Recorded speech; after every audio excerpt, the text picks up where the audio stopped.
La historia oficial nos entregó un Jesús domesticado, devocional, reducido a estampita, púlpito y obediencia. Un personaje recortado por siglos de manipulación religiosa hasta convertirlo en soporte de una estructura de poder que habla de amor mientras administra culpa, miedo, sumisión y sacrificio. Pero detrás de lo aparente late otra historia, una historia más antigua, más incómoda y también más humana. La de un ser preparado durante años, instruido en distintos países, iniciado en escuelas superiores, portador de una genética específica y ejecutor consciente de una misión precisa. ¿Quién fue realmente Jesús? ¿Quién era antes del ministerio? ¿Cuál era su verdadero nombre? ¿Cuál era su linaje? ¿Qué papel jugó María? ¿Dónde fue instruido? ¿Qué ocurrió en la crucifixión? ¿Qué significa en verdad la resurrección? ¿Y qué pasó después? Responder estas preguntas implica reconstruir una historia casi borrada, una historia incómoda para el dogma, pero decisiva para comprender no solo a Jesús, sino también al ser humano, su origen, su propósito y su potencial. Linaje y genética. La versión oficial habla de Jesús de Nazaret, hijo de María y José, nacido milagrosamente por obra del Espíritu Santo. Además, encierra su linaje dentro del marco judío, descendiente de David, integrado en la genealogía necesaria para cumplir la profecía mesiánica. Esa es la historia conocida, la que ha repetido la tradición, la teología y el dogma durante siglos. La historia detrás de lo aparente es muy diferente. En primer lugar, Jesús no se llamaba Jesús.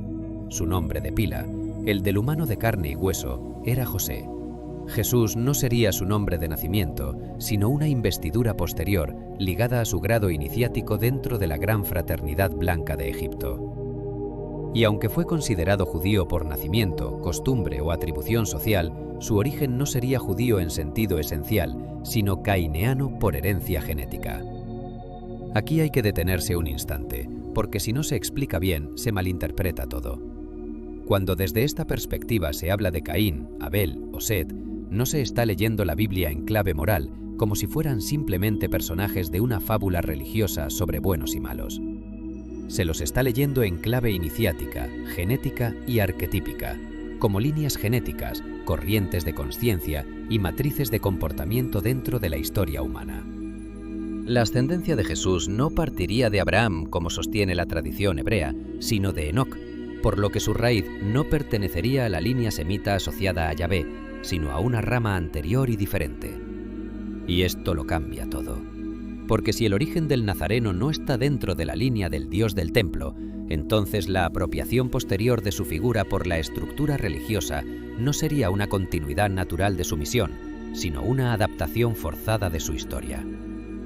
Ahí es donde entra la construcción del relato oficial. Para que pudiera ser reconocido como Mesías dentro del marco profético judío, había que hacerlo encajar en la genealogía esperada. Había que vincularlo con David, porque sin ese requisito no podía sostenerse su legitimidad ante la tradición hebrea. Por eso se lo presenta como hijo de José, su padre legal o sustituto, y se lo inserta dentro de una línea davídica. Al mismo tiempo, María aportaría el otro respaldo necesario, el sacerdotal, al estar vinculada a la línea de Aarón. Así Jesús quedaba cubierto por los dos frentes exigidos por la estructura religiosa. Por un lado, el encaje legal en la casa de David. Por otro, el respaldo genético levítico a través de María. Sin embargo, por debajo de esa construcción formal, su herencia profunda seguiría siendo otra, una herencia caineana, ajena a la línea de Yahvé. Y precisamente por eso hubo que vestir su origen real con una genealogía aceptable para el dogma. Y si el linaje cambia, también cambia la concepción. La tradición cristiana nos ha contado la Anunciación como una escena casi etérea. Un ángel desciende, se presenta ante María, le anuncia que ha sido elegida y que concebirá por obra del Espíritu Santo. Detrás de esa escena simbólica habría un acontecimiento real mucho más impactante y preciso, no un milagro en el sentido religioso, sino una intervención programada, ejecutada con conocimiento, tecnología y propósito desde planos superiores. La Anunciación fue en realidad el momento en que María es abducida por un rayo de luz y trasladada a una nave o módulo de transporte vinculado al Dragón, una civilización avanzada, donde se lleva a cabo la inseminación artificial mediante un dispositivo llamado tubo de Maury, identificado también con el Santo Grial. El relato canónico menciona al ángel Gabriel como mensajero divino, pero en esta lectura Gabriel no sería simplemente un ser alado anunciando una buena nueva, sino el ingeniero genético que ejecutó la operación. No se trataba únicamente de informar a María de un destino, sino de activar en ella la función para la que había sido preparada. Y aquí entra la figura de María en toda su verdadera dimensión. María no era virgen en el sentido moral que impuso después la Iglesia. Dentro de la fraternidad esenia, una virgen era una jerarquía iniciática y genética, un vehículo inmaculado de reserva o reproducción genética, una depositaria de simiente humana pura, elegida para custodiar una determinada herencia. En tiempos de Jesús existían 7 vírgenes, una por cada templo de Qumran, y María fue la elegida para portar la genética divina de Jesús.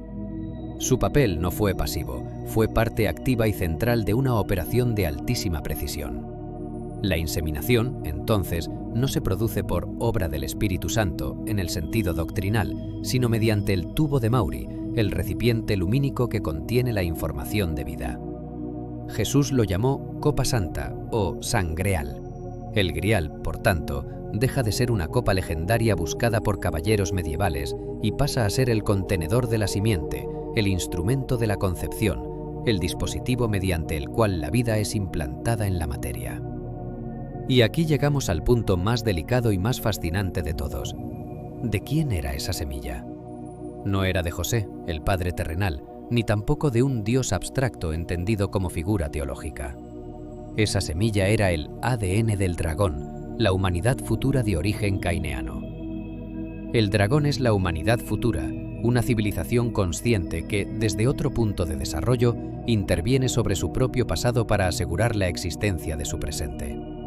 Dicho de otro modo, no serían extraterrestres en el sentido vulgar de la ciencia ficción, sino nosotros mismos en una fase futura de la creación, operando sobre la línea temporal, actuando como Prometeo, el que piensa con anticipación, aquel que modifica su pasado para que su presente sea el que es. Cuando Jesús decía que su Padre estaba en los cielos, lo decía en sentido literal. Su Padre estaba realmente en los cielos, es decir, en una nave del dragón, en un módulo de transporte desde donde se ejecutó la operación de inseminación. Jesús no decía en parábola que no era de este mundo, lo decía literalmente. Su procreación no fue milagrosa en el sentido doctrinal, sino el resultado de una inseminación lumínica que contenía la energía de la omnisciencia del Do. María no fue llevada una sola vez.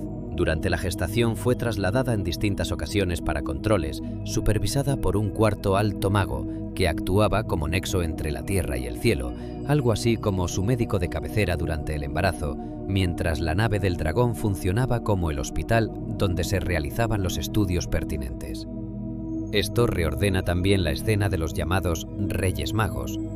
Ya no serían simples sabios orientales atraídos por una estrella, sino integrantes de una estructura de supervisión iniciática vinculada al nacimiento del mayor Amsterdamo.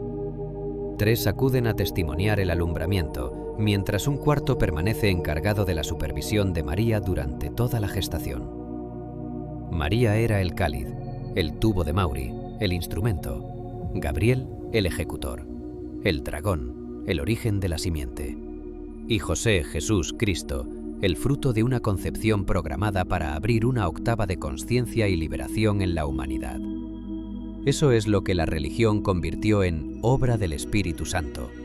Pero detrás del símbolo hubo la mayor operación de ingeniería genética de la historia conocida, una intervención real, deliberada y extraordinaria, tan avanzada para la época que solo pudo sobrevivir disfrazada de milagro.